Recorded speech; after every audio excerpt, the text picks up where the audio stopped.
А стосовно, до речі, тих коштів, які десь там губилися, там з тим розібралися вже, там хтось за це може виведений там бути на чисту воду? Про які ви кошти говорите?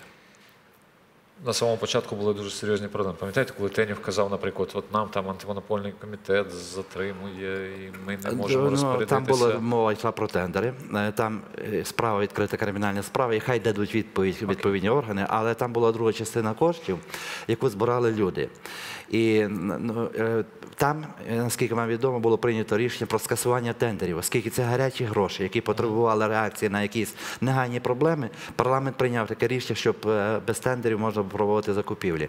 От по цих коштах, я думаю, це серйозне недопрацювання влади, яке полягає в тому, що тут треба показувати кожну закупівлю.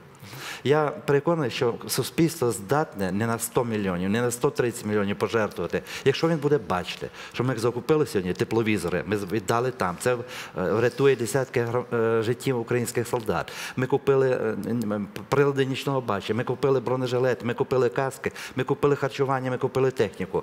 Не шкодувати на цей час. Причому я переконаний в тому, що сьогодні українські канали телебачення будуть безплатно транслювати будь-яку інформацію, яка потрібна для того, щоб берегти, рятувати нашу країну.